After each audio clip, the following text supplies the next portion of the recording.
You've seen the movie, you might have read the book, but the real story, it's darker, messier, and a whole lot more uncomfortable than Hollywood let on. In this episode of Moss and Murder, we cut through the cinematic charm of midnight in the Garden of Good and Evil and dig into the real murder of Danny Hansford, Jim Williams' 4 trials, the twisted relationship, and the uncomfortable truths the movie skipped. Between violence and privilege, we explore how Savannah's famous true crime case was polished for the screen and what still lingers under the moss today. Because around here, charm is just camouflage. Welcome to Moss and Murder, where the Spanish moss hangs heavy, the ghosts don't stay silent, and Savannah's darkest stories finally get their turn to speak. I'm Kayla, serious storyteller, professional overthinker, and your guide to the haunted history, true crimes, dark magic, and twisted folklore this city would rather forget. Each episode, we're peeling back the charm to get to the bones underneath. So light a candle, lock your doors, and let's get into it. If you've spent more than a few hours in Savannah, chances are you've seen it. That gray, solemn statue of a girl holding 2 bowls like she's weighing out sin and salvation.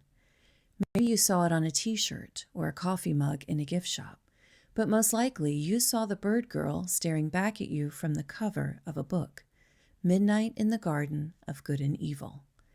John Berendt's book hit shelves in 1994 and quickly seduced readers with its slow-dripping Southern Gothic atmosphere. It's been a record-breaking 216 weeks on the New York Times bestseller list. That's just over 4 years for those counting. And in 1997, Hollywood got involved. The film adaptation, directed by Clint Eastwood, starring Kevin Spacey, John Cusack, and a young and very awkward Jude Law, took in nearly $26 million at the box office. The book made Savannah famous. The movie made it cinematic, but neither told the whole truth. Because here's the thing. Midnight is a great story, but it's not the whole story. Let's talk about what really happened. John Berendt's Midnight in the Garden of Good and Evil turned the 1981 killing of 21-year-old Danny Hansford into Southern Gothic legend, but the real story was darker and more complex than Berendt's novel or Eastwood's movie. Even Berendt later admitted the book should never be mistaken for nonfiction. The most obvious difference was taking away Danny Hansford's real identity and renaming him Billy Hansen. Then they collapsed Williams' 4 real-life trials into just 1. In truth, the Mercer House murder saga played out over 8 years, not in just a few pages or a few minutes on screen. Prosecutors and observers have stressed the gap between fact and the book's page-turning fiction. But to understand the cracks in that glossy narrative, you have to start with the 2 men at the center of it all. Not the characters, but the flesh and blood people. Jim Williams wasn't just a charming antiques dealer with a taste for restoration and rare objects. And Danny Hansford, he wasn't just a volatile footnote or a plot device. They were both more complicated, and their relationship more disturbing than the story ever let on. Jim Williams knew how to curate beauty, not just in the gilded frames of French mirrors or the patina of 18th century silver, but in entire buildings, homes long forgotten, paint peeling, bricks crumbling. He breathed life into them. Williams was Savannah's preservationist prince, a man who through charm and capital turned decaying mansions into showcases. His greatest pride was the Mercer House, a 7,000-square-foot Italianate palace at the corner of Montgomery Square. Originally built in 1868, it had been abandoned for a decade and in need of much repair. In 1969, he bought the home for $55,000 after profiting $850,000 by selling a small island off the coast of Georgia. And by 1981, it was restored to the kind of opulence that made socialites swoon and tourists gawk. Today, the home is valued just over $5 million. Jane Williams was born in rural Gordon, Georgia in 1930. He grew up the son of a barber and a homemaker, studied design in college, and emerged as Savannah's great redeemer of old buildings. By the late 1970s, Williams had become a legendary preservationist. He restored more than 50 18th and 19th century buildings in Savannah and Charleston. Williams' work revived huge swaths of Savannah's historic district. Locals still credit him with saving landmarks like the Old Pink House and countless smaller homes. He had an antique shop downtown and lived in Grand Mercer House after his painstaking restoration. Socially, Williams was equally larger than life, tall, flamboyant, always draped in bespoke suits and smoking King Edward cigarillos. He held court in Savannah's high society. Known to friends as charming and cultured, he was also hot-tempered and obsessed with his reputation. Observers noted that any slight to his social standing, real or imagined, could send him into fits of rage. Every year he staged a famous Christmas Eve ball at Mercer House, legendary for its guests, lavish decor, and endless champagne. The Christmas parties were the talk of the town, and everyone from debutantes to diplomats wanted a Mercer House invite. One reporter notes Williams even had a yes and no box when sorting out who was going to be invited. But behind the scenes, Williams was arrogant and combative. In 1979, he famously hung a Nazi flag over the balcony of his Mercer House home, not out of ideology, but to disrupt the filming of a movie taking place outside his home. Reportedly, he was upset that neither he nor surrounding homeowners were being compensated for the inconvenience or the use of their homes as a backdrop. It was a wild publicity stunt, the kind of provocation that sat uneasily with his polished public image and gave a deeper insight into who he really was underneath. In a world clinging to tradition, he was a modernist in life. Those who knew him said he was bitter and funny with an ironic wit, but also extremely unpredictable. As John Barrett, the author of Midnight, later remembered, Williams was a brilliant storyteller when sober, but under stress or a Valium pill, even he could be hard to recognize. Williams himself joked that when he watched Clint Eastwood's movie Midnight, he thought Kevin Spacey acted as if he were asleep or sleepwalking, a performance so off-target it made Williams laugh. Even Williams himself thought Hollywood missed the full force of his energy. Professionally, Williams ran an antique restoration business out of Mercer House's basement and had a shop downtown. He employed assistants like Hansford to help refinish furniture and catalog antiques. He insisted on Victorian manners in his home and maintained a strict household routine. By 1981, he was 50 years old, wealthy, and in many ways a polarizing figure. He had a long history of eccentric behavior, including the flag episode, multiple lawsuits with neighbors, and exorcising ghosts in houses he restored. Yes, Jim believed in spirits, dark magic, and the paranormal. In 1963, while restoring the Hampton Lilliebridge house, he reported a strange paranormal occurrence. On more than one occasion, he would hear voices and whispers, find furniture moved on its own, and doors closing by themselves. He was so disturbed by this behavior that he reached out to an official bishop of Georgia to exorcise the house. After conducting a 45-minute ceremony casting out all unwelcomed and evil spirits, the house settled, remained quiet, and restoration proceeded. However, the house didn't stay quiet for long, as the activity returned, and the house is still famous for its paranormal activity today. Just another example of Savannah ghosts doing whatever they want. But Williams' ties to and interest in the occult didn't end with a simple exorcism. After his second trial, Jim was desperate to win, and because he already practiced dark magic in his everyday life, he was a believer. But for this, he needed help, so he called in the big guns. Jim hired a root doctor from South Carolina named Valerie Bowles, who the book renamed Minerva. The The book not only changed her name, but also changed the name of Bonaventure Cemetery to the Garden, as Savannah is commonly referred to as the Garden City.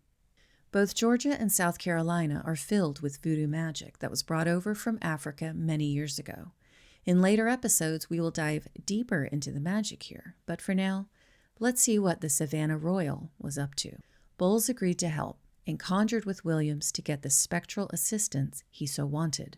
She instructed him to do the following: take a piece of parchment and write the district attorney's name 7 times using the blood from a dove.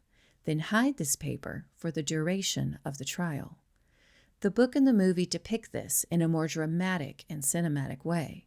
The character Minerva uses dirt from the graveyard and asks the evil spirits to work against the DA and to invoke good so that the spirit of Billy Hanson would not fight against Jim Williams.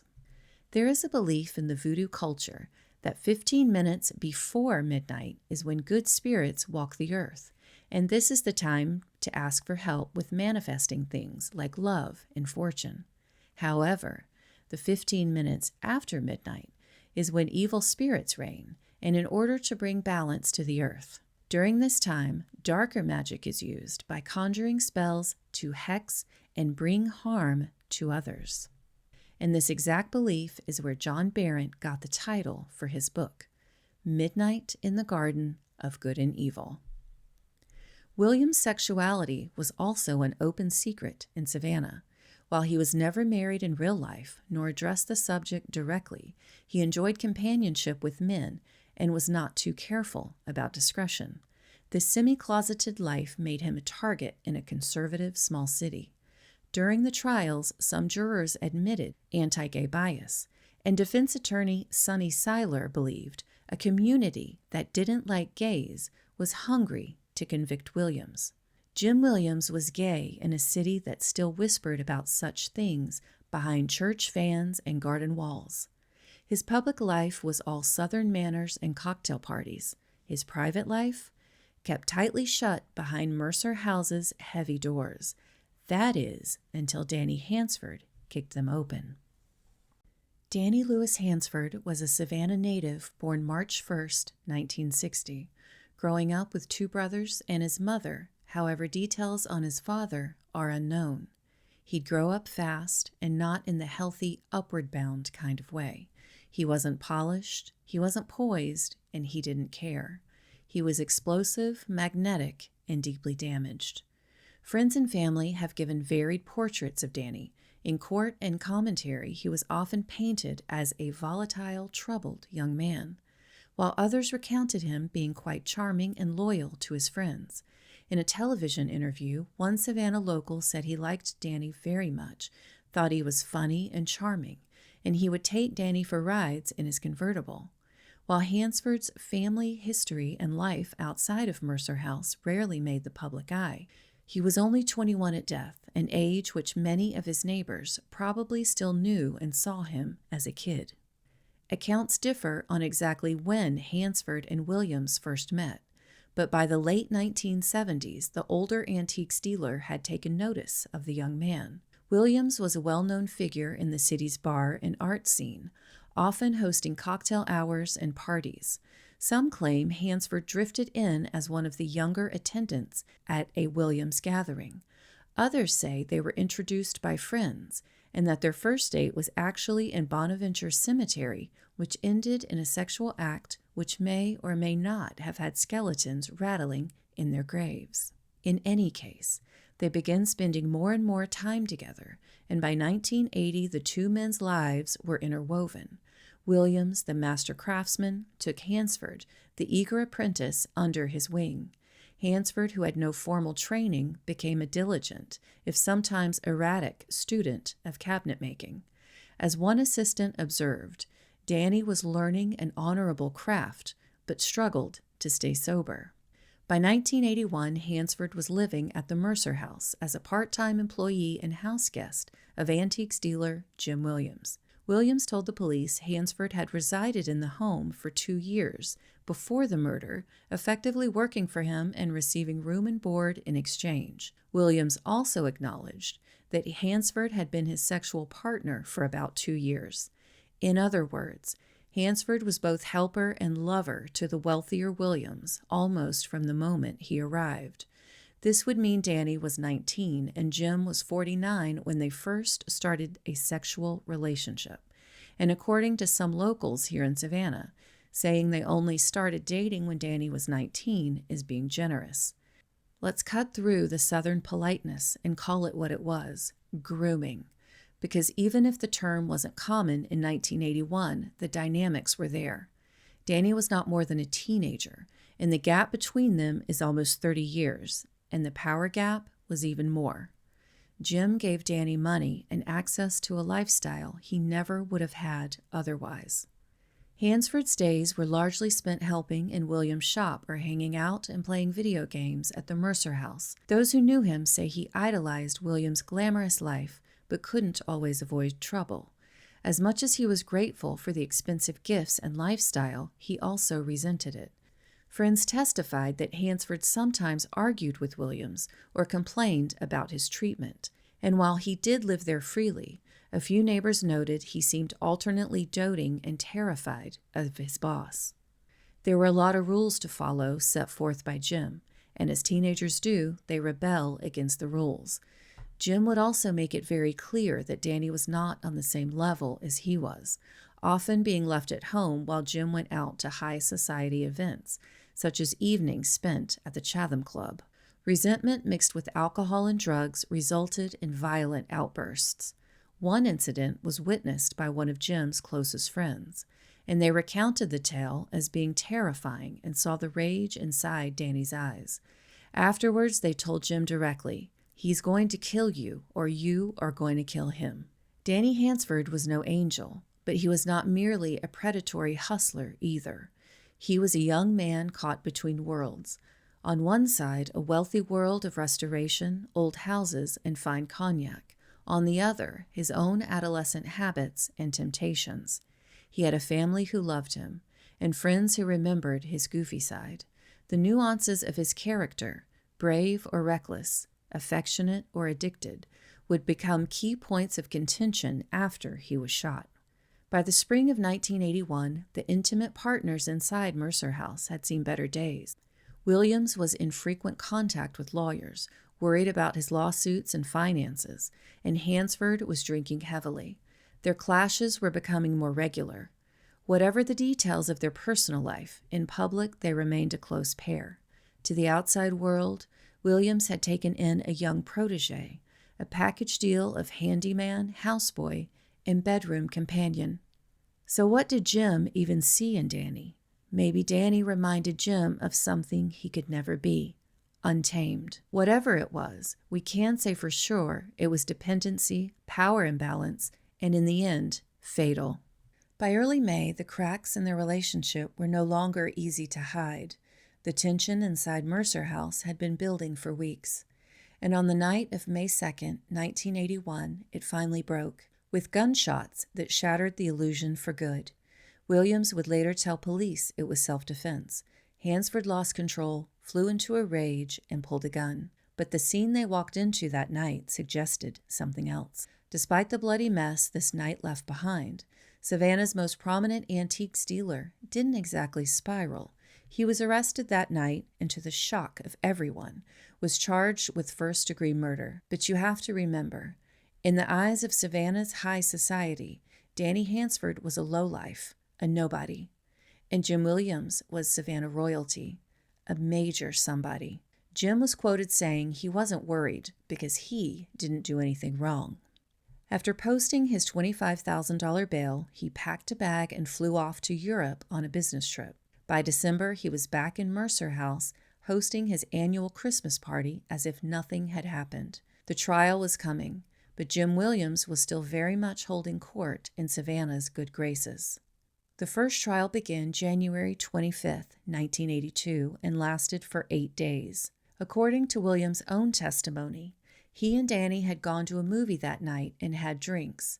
They got back to Mercer House and around 2 a.m. got into a heated argument. Danny went into a tirade, kicked the TV set, and threw other items in the house. When Jim went to call the police, Danny grabbed him by the throat and threw him in the doorway. Jim struggled to get free and went into his study to look up the number for the police department. I guess 911 wasn't a thing back then. As he was doing so, Danny was in a rage. He famously turned over and smashed a large grandfather clock in the hallway. As Jim was sitting behind his desk, Danny stormed in and said, "I'm leaving this house tomorrow, but you're leaving tonight." Pulled out a gun and fired 2 times. Bullets went flying, but Jim was not hit. Only a stack of papers on the desk. Frightened, Jim pulled out his own gun that he kept in the desk drawer and fired back 3 times. Danny was hit. The first shot in the chest. The second landed in his head just above his right ear, and the third landed in his back. Danny died instantly. It didn't go unnoticed that Danny had gunshot wounds to both his head and back, and somehow also his chest. Curious, right? But in true Jim Williams fashion, he had a theatrical explanation ready for the jury.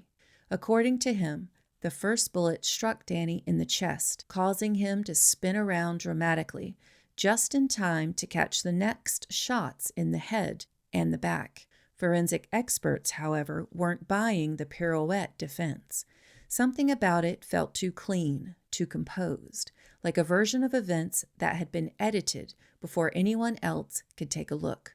The trajectory of the bullets and the lack of defensive wounds suggested something far less cinematic and far more calculated.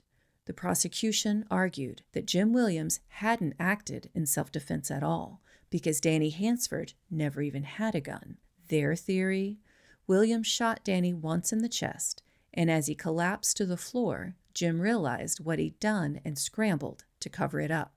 That, they said, was why it took him over 30 minutes to call the police that night. According to prosecutors, after shooting Danny in the chest, he then stood over the body, fired 2 more shots, and that is why bullet holes in the floor lined up with the wounds to the head and the back. He allegedly then grabbed a second gun, firing it toward the desk in an effort to make it look like Danny had shot first. He then took that same gun and placed it under Danny's hand, like a prop in a stage play.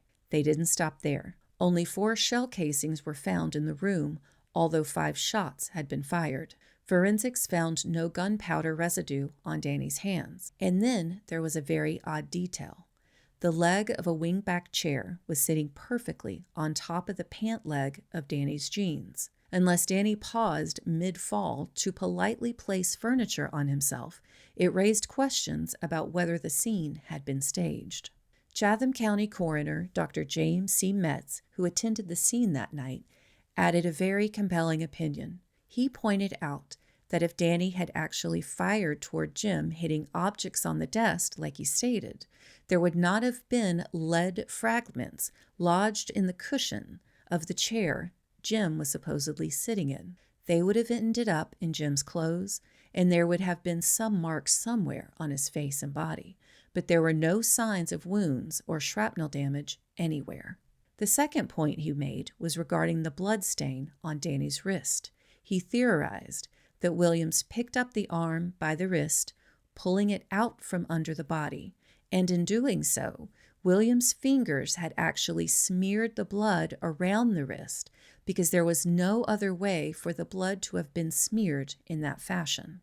The defense, meanwhile, didn't have much physical evidence to prove Danny had a weapon, but they had character assassination ready to go.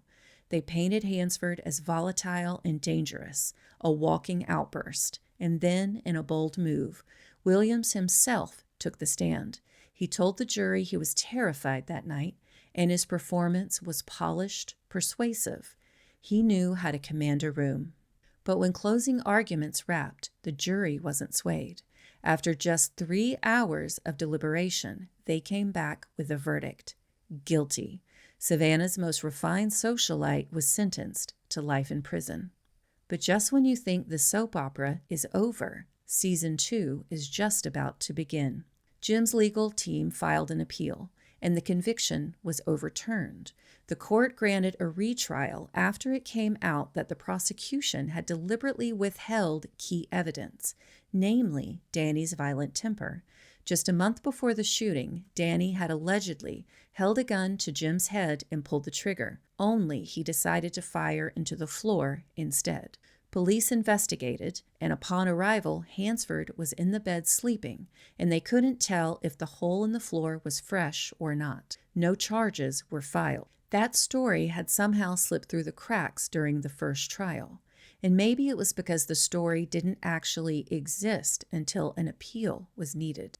With the slate wiped clean, Williams prepared for round 2. As we've mentioned before, this was the chapter where he famously turned to a local voodoo priestess for spiritual backup. But earthly matters still needed handling, so Jim brought in a new defense attorney, Sonny Seiler. You might recognize the name. He's better known as the owner of UGA, the University of Georgia's beloved bulldog mascot. He also had a cameo in the movie. Whether it was the spirits, the strategy, or just bad luck, Jim was found guilty in the second trial too, and was sentenced to life in prison yet again. An appeal was immediately filed. However, this time bond was not granted.